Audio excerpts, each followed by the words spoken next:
하지만 그 순간을 이해하기 위해선 우리는 6개월 전으로 거슬러 올라가야 합니다. 모든 균열이 그림 같은 삶 속 가느다란 실금에 불과했던 그때로 말입니다. 박서준의 세계는 직선과 각도, 그리고 차가운 물질로 이루어져 있었습니다. 그의 세상은 송도신도시의 스카이라인을 닮아 있었죠. 높고 반짝이고 감정의 개입을 허용하지 않는 완벽한 구조물, 그의 펜트하우스 서재는 그 세계의 축소판이었습니다. 벽 한쪽은 통유리로 되어 도시의 야경을 액자처럼 담아냈고, 다른 쪽은 그가 설계한 건물들의 모형과 청사진으로 가득 차 있었죠. 선반 위에는 국내외 건축상 트로피들이 먼지 하나 없이 정렬되어 그의 성공을 증명했습니다. 그는 감정보다 논리를, 대화보다 도면을 신뢰하는 남자였습니다. 그의 야망은 콘크리트처럼 단단했고 그의 성공은 유리처럼 투명했습니다. 그에게 결혼 생활이란 잘 설계된 건축물과 같았습니다. 안정적인 구조, 기능적인 공간 분할, 그리고 미학적인 외관, 그게 전부였죠. 그 안에서 누가 살고 어떤 감정을 느끼는지는 설계의 우선순위가 아니었습니다. 어느 날 저녁, 아내인 최수아가 그의 서재문을 조심스럽게 열고 들어섰습니다. 그녀의 손에는 작은 태블릿 PC가 들려 있었고 얼굴에는 희미한 기대감이 서려 있었습니다. 서준 씨, 나 새로운 마들렌 레시피 찾았는데 주말에 한번 해볼까요? 레몬 제스트를 넣으면 풍미가 훨씬 좋아진대요. 예전에 당신이 좋아했던 파리의 그 카페 맛이랑 비슷할 것 같아서 이거 봐요. 예쁘죠? 수아의 목소리는 조용하고 따뜻했지만 서준의 귀에는 가닿지 못했습니다. 그의 시선은 거대한 빌딩의 3D 모델링이 떠있는 모니터에 고정되어 있었죠. 그는 마우스 휠을 스크롤하며 미간을 찌푸렸습니다. 커튼홀의 미세한 각도가 마음에 들지 않는다는 듯이요. 수아가 내민 태블릿 화면을 쳐다보지도 않은 채 그는 손을 가볍게 저었습니다. 그래. 나 지금 좀 바빠서. 클라이언트 미팅이 내일 모레인데 구조 검토 마저 해야 하거든. 저녁에 얘기하자. 저녁에 얘기하자. 그건 서준이 가장 즐겨 쓰는 말이었지만 그 저녁은 거의 오지 않았습니다. 수아의 얼굴에 피어났던 작은 미소는 서서히 사그라들었습니다. 그녀는 아무 말 없이 고개를 끄덕이고 조용히 서재문을 닫았습니다. 문이 닫히는 소리는 텅 빈 집안을 무겁게 울렸습니다. 서준에게는 건물의 구조적 안정성이 부부관계의 정서적 안정성보다 훨씬 중요한 문제였습니다. 그는 아내의 침묵이 그 거대한 펜트하우스에 생긴 가장 위험한 균열이라는 사실을 깨닫지 못했습니다. 서준의 세계가 차가운 직선의 공간이었다면 수아의 세계는 섬세한 곡선의 공간이었습니다. 하지만 그 곡선은 길을 잃고 잊혀진 지 오래였죠. 그녀의 주방은 최고급 이탈리아 가구와 독일제 오븐으로 채워져 있었지만 그곳에서 달콤한 빵 냄새가 난 것은 아주 오래전 일이었습니다. 그날 오후, 수아는 텅 빈 주방의 대리석 아일랜드 식탁에 기댄 채 친구 은지와 통화하고 있었습니다. 은지야, 나 그냥 투명인간이 된 것 같아. 이 집에서 나는 비싼 가구 같은 존재야. 보기엔 좋은데 아무도 진심으로 신경 쓰지 않는, 먼지가 쌓이면 그때야 한번 닦아주는 그런 거. 어젠 우리 결혼기념일이었어. 근데 그는 출장에서 돌아오자마자 새 프로젝트 도면부터 펼치더라. 내가 몇 시간 동안 준비한 저녁 식탁은 쳐다보지도 않고. 뭐? 결혼기념일을 잊어버렸다고? 야, 최수아, 너 진짜 이대로 살 거야? 정신 차려. 네가 언제부터 그렇게 약한 소리 하는 애였어? 혼자 파리 유학 가서 그 깐깐한 셰프들 밑에서 울면서도 파티시에 되겠다고 악착같이 버티던 애가. 내 야망, 그 뜨거웠던 열정 다 어디 갔어? 결혼하면서 다 잊혀진 거지. 아니, 내가 잊어버린 척한 건가?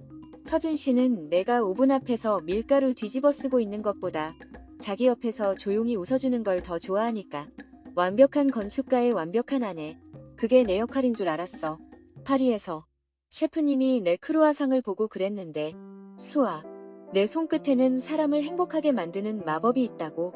그 말이 내 전부였는데 이젠 그 손으로 뭘 해야 할지도 모르겠어. 역할 같은 소리 하네. 그게 내 인생이야. 박서준 건축가님은 자기 이름으로 된 건물 올리면서 자기 꿈 이루고 사는데 너는 왜 내 꿈을 쓰레기통에 처박아둬? 그 사람이 너한테 뭘 해줬는데? 이 집? 이 비싼 가구들? 그걸로 네 외로움이 채워져?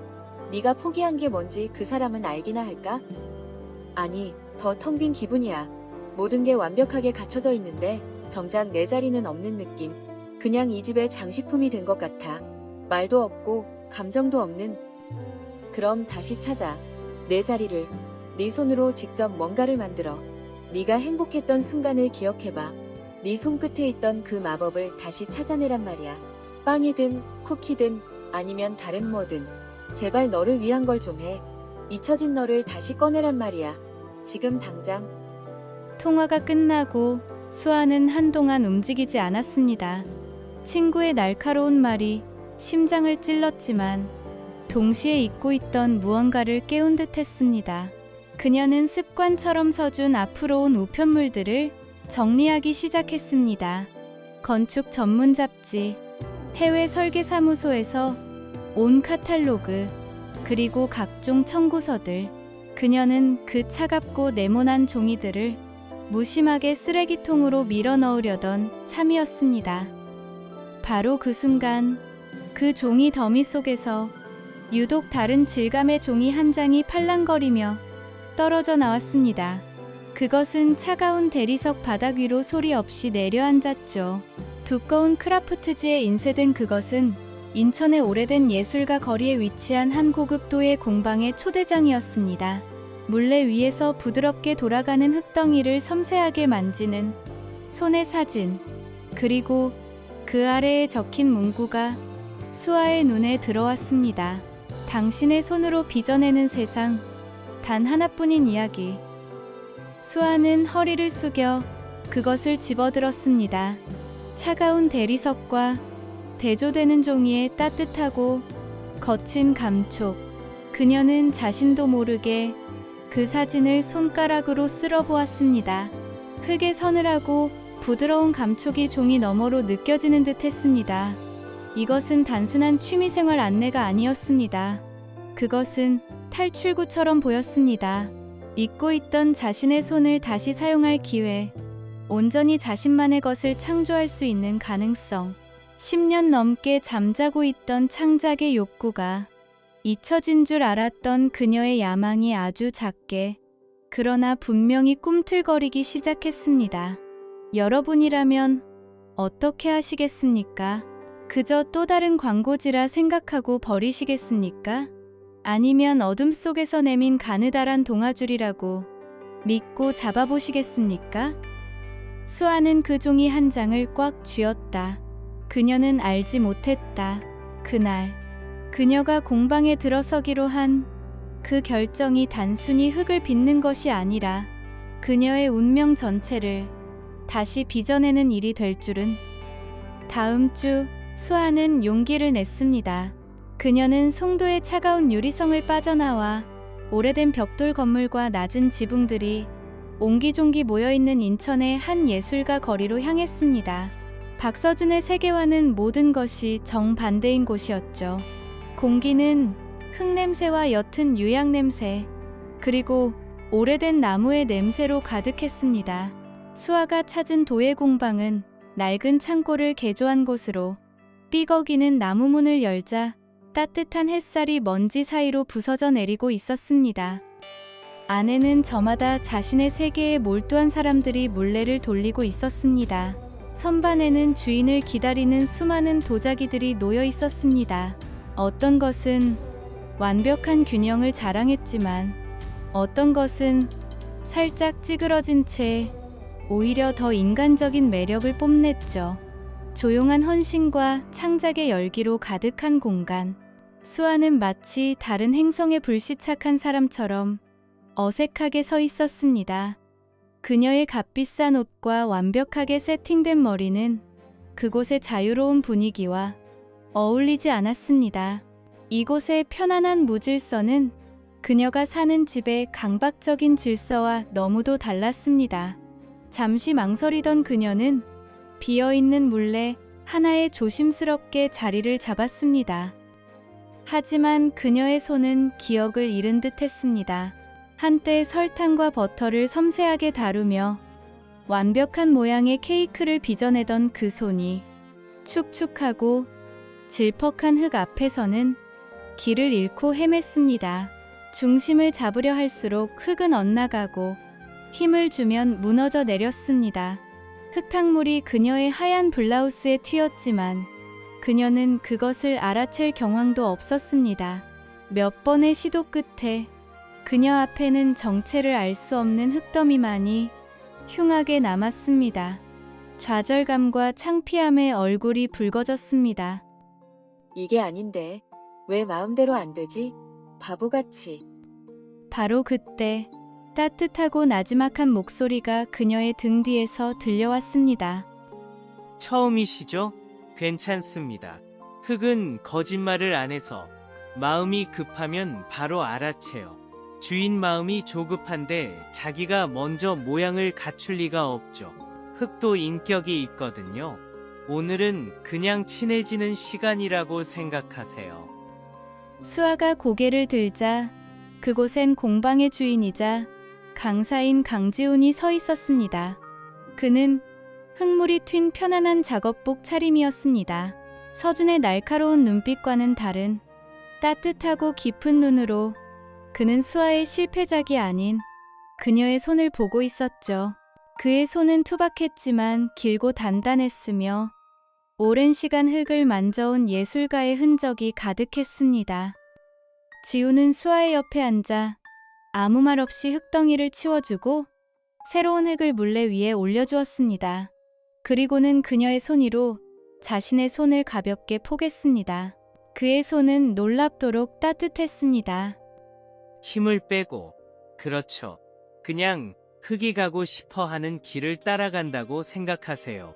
억지로 모양을 만들려고 하지 말고 흙의 목소리를 들어보는 겁니다. 숨을 깊게 들이쉬고 천천히 내쉬면서요. 지훈의 손길에 따라 물레가 천천히 돌자 신기하게도 흙은 조금씩 중심을 잡고 솟아오르기 시작했습니다. 수아는 흙과 지훈의 손을 통해 전해져 오는 미세한 진동에 집중했습니다. 마치 잊고 있던 감각이 되살아나는 듯한 기분이었습니다. 그러자 지훈이 문득 말했습니다. 손이 굉장히 섬세하시네요. 힘 조절하는 감각이 남달라요. 혹시 빵 반죽 같은 거 다뤄보셨어요? 흙을 대하는 느낌이 처음 하는 사람 같지가 않아서요. 수아는 깜짝 놀라 그를 쳐다보았습니다. 자신의 재능을, 아니, 잊혀진 재능의 흔적을 알아봐준 첫사람이었습니다. 네. 어떻게 아셨어요? 아주 예전에 파티시에였어요.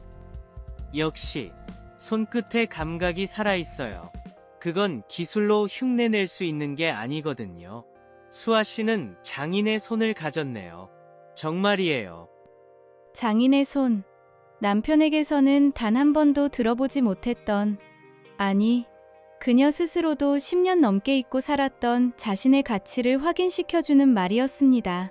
누군가에게 그저 보여주기 위한 트로피 같은 아내가 아니라 자신만의 재능을 가진 한 사람으로 인정받는 기분. 그 순간 수아의 마음속에서 단단하게 굳어있던 무언가가 봄눈처럼 녹아내리기 시작했습니다. 과찬이세요. 지금은 그냥 남편이 사준 비싼 반죽 기계보다 제 손이 더 편했을 뿐인데 지금은 비싼 오븐 앞에서 먼지만 닦는 사람인걸요. 다 잊어버렸어요. 기계는 정해진 값만 따르지만 손은 감정을 담으니까요. 그 차이죠. 건축가 남편분은 아마 이해 못하실 겁니다. 숫자가 아닌 감각의 세계는 잊은 게 아니라 잠시 잠들어 있었던 거겠죠. 저도 10년 동안 여의도 증권사에서 회색 모니터만 보며 살았어요. 매일 아침마다 제 영혼이 조금씩 말라가는 기분이었죠. 고객의 돈은 불려줄 수 있었지만 제 시간과 삶은 갉아먹고 있었으니까요. 증권사요? 지금 모습과는 상상이 안 가네요. 그렇죠? 그러다 40이 되던 해에 중요한 프레젠테이션을 하다가 갑자기 깨달았어요. 내가 지금 무슨 의미 없는 숫자를 위해 목숨 걸고 있나. 그 길로 나와서 다 버리고 이곳으로 왔습니다. 주변에선 다들 미쳤다고 했지만 저는 흙을 만지고 있으니 비로소 숨을 쉬는 것 같더군요. 잃어버린 열정을 다시 찾는 건 늦는 법이 없어요. 수아 씨처럼 재능 있는 분이라면 더더욱요. 파리에서는 어떤 디저트를 가장 좋아하셨어요? 라즈베리 이스파한이요. 장미향과 라즈베리의 상큼함, 리치의 달콤함이 어우러지는 그걸 만들 때면 정말 행복했어요. 수아는 정말 오랜만에 자신의 행복했던 시절을 떠올렸습니다. 그들의 대화는 흙을 빚는 내내 이어졌습니다. 수아는 처음으로 자신의 꿈과 좌절에 대해, 잊고 살았던 열정에 대해 누군가에게 털어놓았습니다. 지훈은 판단하거나 조언하지 않았습니다. 그는 그저 들어주고 깊이 공감해 주었죠. 그날 수아는 비록 서툰 그릇 하나를 만들었지만 그보다 더 소중한 연결의 감각을 얻었습니다. 수업이 끝날 무렵 다른 수강생들이 모두 떠나고 공방에 어스름이 내릴 때 지훈이 작업대를 정리하던 수아를 불러 세웠습니다. 그는 젖은 천에 곱게 쌓인 작은 흙덩이를 그녀에게 건넸습니다. 이거 가져가세요. 숙제입니다. 네? 숙제요? 이건 청자토인데 다루기가 좀 까다로워요. 성질이 예민해서 인내심과 이해심이 아주 많이 필요하죠. 하지만 그걸 이겨내고 나면 세상에서 가장 깊고 아름다운 비색을 내줍니다. 왠지 수아 씨라면 이 흙의 마음을 잘 알아줄 것 같아서요.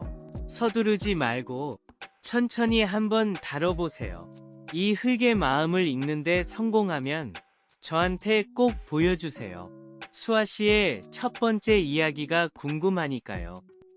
수아는 그 흙덩이를 소중히 품에 안고 공방을 나섰습니다.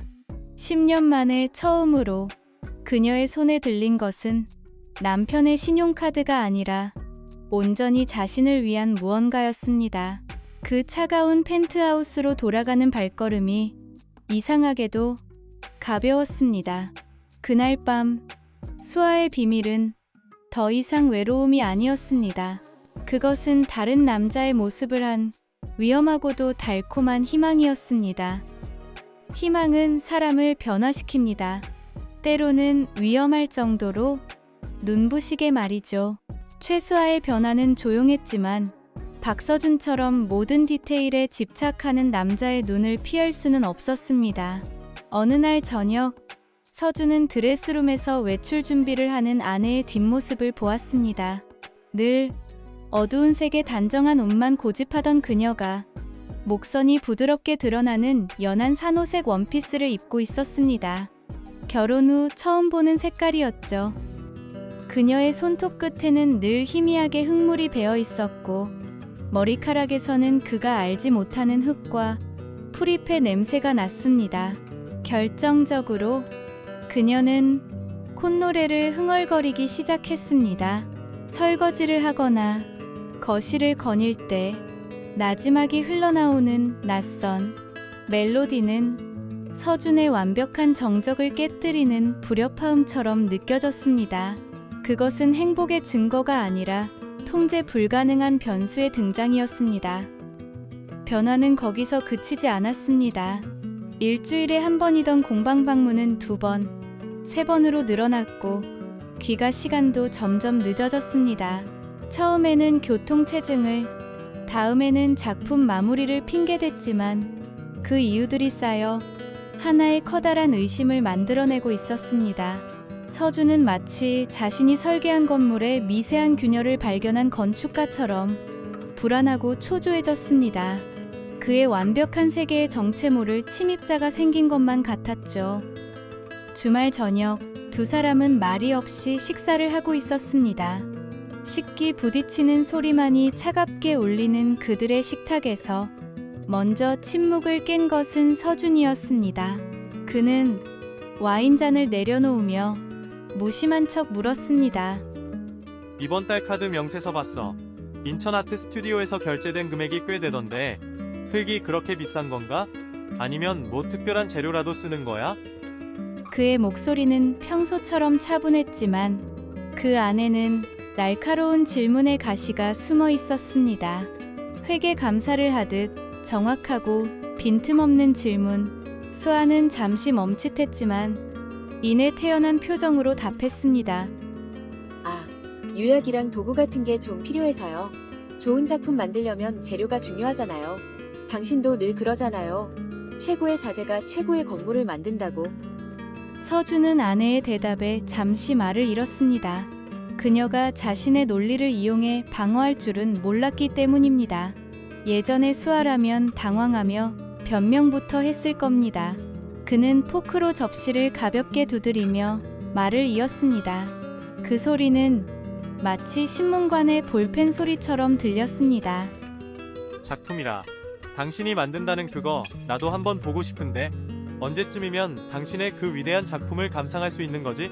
그래서 그 비싼 재료로 만든 당신의 작품은 지금 어디에 있지? 공방에? 아니면 그것도 아직 완벽하지 않아서 숨겨둔 건가?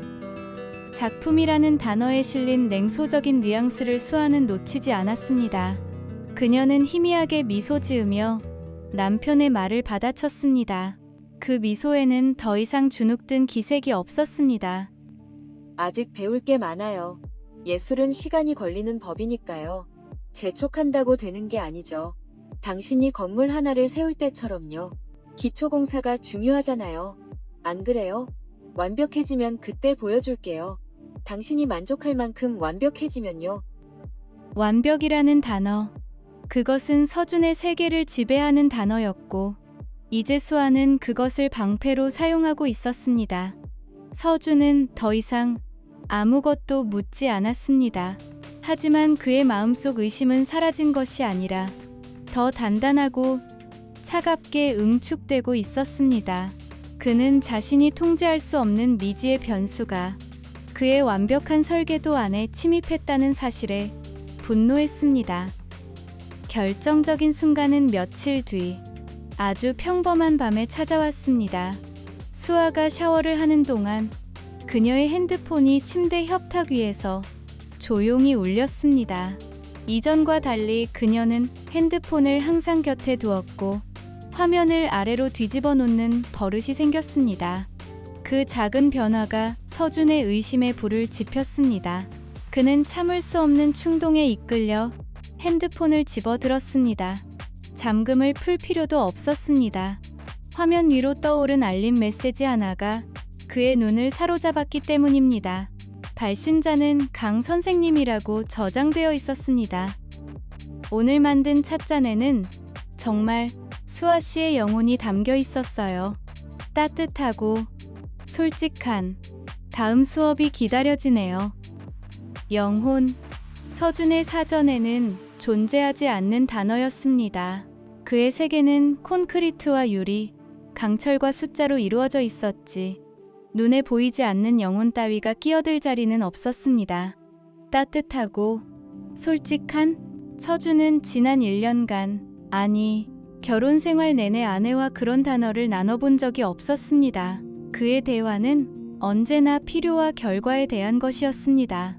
그런데 이 낯선 남자, 이 선생이라는 작자가 감히 자신의 아내의 영혼에 대해 이야기하고 있었습니다. 그가 단 한 번도 들여다보려 하지 않았고 어쩌면 존재조차 부정했던 아내의 내면을 다른 남자가 들여다보고 있었던 것입니다. 질투는 분노가 되었고 분노는 차가운 배신감으로 얼어붙었습니다. 이것은 단순한 의심을 넘어선 그의 세계에 대한 정면 도전이었습니다. 그는 당장이라도 욕실문을 부수고 들어가 아내를 추궁하고 싶었지만 그러지 않았습니다. 그의 분노는 뜨겁게 폭발하는 대신 얼음처럼 냉정하게 식어갔습니다.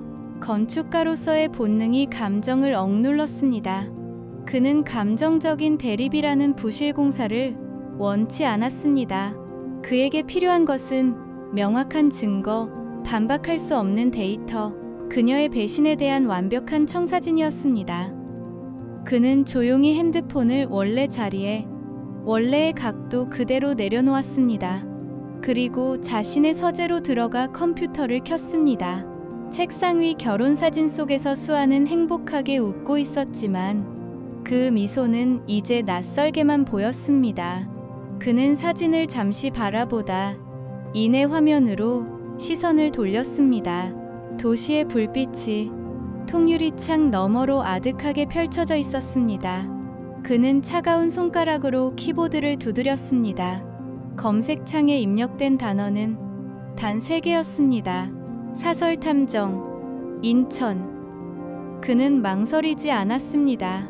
감정적인 폭발 대신 그는 가장 익숙한 방식인 분석과 통제를 선택한 것입니다. 한치의 오차도 없는 설계를 자랑스러워했고 모든 변수를 통제하고 예측하는 것이 그의 전문 분야였습니다. 하지만 그는 몰랐습니다. 지금 자신이 그리고 있는 이 배신의 청사진이야말로 어떤 건물보다도 빠르고 완벽하게 자신의 모든 것을 무너뜨릴 설계도라는 것을 그는 평생을 완벽한 구조물을 쌓아 올리는 데 바쳤습니다.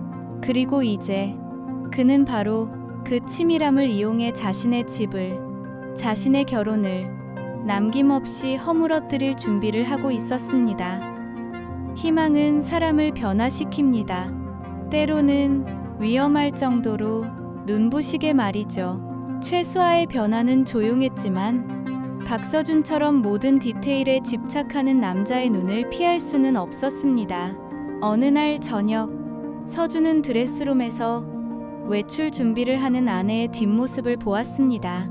늘 어두운 색의 단정한 옷만 고집하던 그녀가 목선이 부드럽게 드러나는 연한 산호색 원피스를 입고 있었습니다. 결혼 후 처음 보는 색깔이었죠. 거울 앞에 선 그녀의 얼굴에는 서준조차도 낯선 미소가 걸려 있었습니다. 그 미소는 남편을 향한 것이 아니었습니다. 그것은 온전히 그녀 자신의 것이었죠. 아내의 손톱 끝에는 늘 희미하게 흙물이 배어 있었고 머리카락에서는 그가 알지 못하는 흙과 풀잎의 냄새가 났습니다. 결정적으로 그녀는 콧노래를 흥얼거리기 시작했습니다. 설거지를 하거나 거실을 거닐 때 나지막이 흘러나오는 낯선 멜로디는 서준의 완벽한 정적을 깨뜨리는 불협화음처럼 느껴졌습니다. 그것은 행복의 증거가 아니라 통제 불가능한 변수의 등장이었습니다. 그의 설계도에 없던 예측 불가능한 균열이었습니다. 변화는 거기서 그치지 않았습니다. 일주일에 한 번이던 공방 방문은 2번, 3번으로 늘어났고 귀가 시간도 점점 늦어졌습니다. 처음에는 교통체증을, 다음에는 작품 마무리를 핑계댔지만 그 이유들이 쌓여 하나의 커다란 의심을 만들어내고 있었습니다. 서준은 마치 자신이 설계한 건물의 미세한 균열을 발견한 건축가처럼 불안하고 초조해졌습니다. 그의 완벽한 세계에 정체 모를 침입자가 생긴 것만 같았죠. 주말 저녁, 두 사람은 말이 없이 식사를 하고 있었습니다. 식기 부딪히는 소리만이 차갑게 울리는 그들의 식탁에서 먼저 침묵을 깬 것은 서준이었습니다. 그는 와인잔을 내려놓으며 무심한 척 물었습니다. 이번 달 카드 명세서 봤어. 인천 아트 스튜디오에서 결제된 금액이 꽤 되던데 흙이 그렇게 비싼 건가? 아니면 뭐 특별한 재료라도 쓰는 거야? 그의 목소리는 평소처럼 차분했지만 그 안에는 날카로운 질문의 가시가 숨어 있었습니다. 회계 감사를 하듯 정확하고 빈틈없는 질문. 수아는 잠시 멈칫했지만 이내 태연한 표정으로 답했습니다. 아, 유약이랑 도구 같은 게 좀 필요해서요. 좋은 작품 만들려면 재료가 중요하잖아요. 당신도 늘 그러잖아요. 최고의 자재가 최고의 건물을 만든다고. 서준은 아내의 대답에 잠시 말을 잃었습니다. 그녀가 자신의 논리를 이용해 방어할 줄은 몰랐기 때문입니다. 예전의 수아라면 당황하며 변명부터 했을 겁니다. 그는 포크로 접시를 가볍게 두드리며 말을 이었습니다. 그 소리는 마치 신문관의 볼펜 소리처럼 들렸습니다. 작품이라 당신이 만든다는 그거 나도 한번 보고 싶은데 언제쯤이면 당신의 그 위대한 작품을 감상할 수 있는 거지? 그래서 그 비싼 재료로 만든 당신의 작품은 지금 어디에 있지? 공방에? 아니면 그것도 아직 완벽하지 않아서 숨겨둔 건가? 작품이라는 단어에 실린 냉소적인 뉘앙스를 수아는 놓치지 않았습니다. 그녀는 희미하게 미소 지으며 남편의 말을 받아쳤습니다.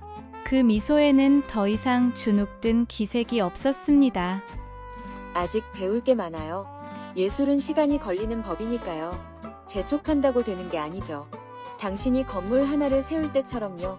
기초 공사가 중요하잖아요. 안 그래요? 완벽해지면 그때 보여줄게요.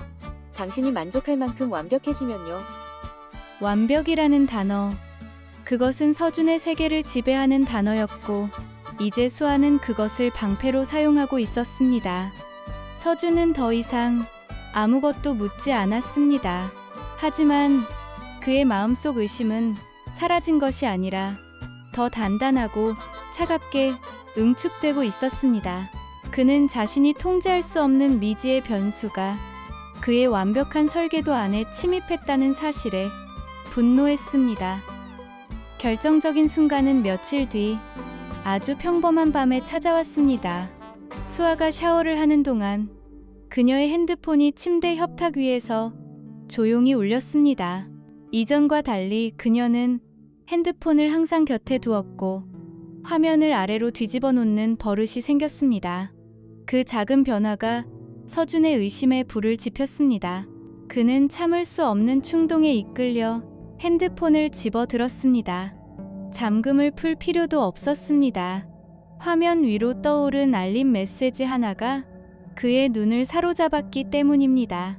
발신자는 강 선생님이라고 저장되어 있었습니다. 오늘 만든 찻잔에는 정말 수아 씨의 영혼이 담겨 있었어요. 따뜻하고 솔직한 다음 수업이 기다려지네요. 영혼. 서준의 사전에는 존재하지 않는 단어였습니다. 그의 세계는 콘크리트와 유리, 강철과 숫자로 이루어져 있었지. 눈에 보이지 않는 영혼 따위가 끼어들 자리는 없었습니다. 따뜻하고 솔직한 서준은 지난 1년간, 아니, 결혼 생활 내내 아내와 그런 단어를 나눠본 적이 없었습니다. 그의 대화는 언제나 필요와 결과에 대한 것이었습니다. 그런데 이 낯선 남자, 이 선생이라는 작자가 감히 자신의 아내의 영혼에 대해 이야기하고 있었습니다. 그가 단 한 번도 들여다보려 하지 않았고 어쩌면 존재조차 부정했던 아내의 내면을 다른 남자가 들여다보고 있었던 것입니다. 질투는 분노가 되었고 분노는 차가운 배신감으로 얼어붙었습니다. 이것은 단순한 의심을 넘어선 그의 세계에 대한 정면 도전이었습니다. 그는 당장이라도 욕실문을 부수고 들어가 아내를 추궁하고 싶었지만 그러지 않았습니다. 그의 분노는 뜨겁게 폭발하는 대신 얼음처럼 냉정하게 식어갔습니다. 건축가로서의 본능이 감정을 억눌렀습니다. 그는 감정적인 대립이라는 부실 공사를 원치 않았습니다. 그에게 필요한 것은 명확한 증거, 반박할 수 없는 데이터, 그녀의 배신에 대한 완벽한 청사진이었습니다. 그는 조용히 핸드폰을 원래 자리에, 원래의 각도 그대로 내려놓았습니다. 그리고 자신의 서재로 들어가 컴퓨터를 켰습니다. 책상 위 결혼사진 속에서 수아는 행복하게 웃고 있었지만 그 미소는 이제 낯설게만 보였습니다. 그는 사진을 잠시 바라보다 이내 화면으로 시선을 돌렸습니다. 도시의 불빛이 통유리창 너머로 아득하게 펼쳐져 있었습니다. 그는 차가운 손가락으로 키보드를 두드렸습니다. 검색창에 입력된 단어는 단 3개였습니다. 사설탐정, 인천. 그는 망설이지 않았습니다. 감정적인 폭발 대신 그는 가장 익숙한 방식인 분석과 통제를 선택한 것입니다. 한치의 오차도 없는 설계를 자랑스러워했고 모든 변수를 통제하고 예측하는 것이 그의 전문 분야였습니다. 하지만 그는 몰랐습니다. 지금 자신이 그리고 있는 이 배신의 청사진이야말로 어떤 건물보다도 빠르고 완벽하게 자신의 모든 것을 무너뜨릴 설계도라는 것을 그는 평생을 완벽한 구조물을 쌓아 올리는 데 바쳤습니다. 그리고 이제 그는 바로 그 치밀함을 이용해 자신의 집을, 자신의 결혼을 남김없이 허물어뜨릴 준비를 하고 있었습니다. 병원의 하얀 벽은 차가웠고 소독약 냄새는 후회의 냄새와 뒤섞여 있었습니다. 수술은 성공적이었지만 의사는 상처가 깊어 흉터는 남을 것이라고 말했습니다. 서준은 그 말을 들으며 아무 표정도 짓지 못했습니다. 마치 먼 나라 이야기처럼 그의 귀를 스쳐 지나갈 뿐이었습니다. 그가 남긴 흉터는 아내의 얼굴에만 새겨진 것이 아니었으니까요. 퇴원 후 그들은 단 한마디의 다툼도 없이 이혼했습니다. 사랑이 식어버린 관계의 끝은 이토록 허무하고 사무적이었습니다. 변호사들이 서류를 주고받았고 두 사람은 정해진 날짜에 법원에 나가 도장을 찍었습니다. 서준은 위자료로 자신이 가진 모든 것을 주겠다고 했습니다. 펜트하우스, 회사, 지분, 모든 재산을.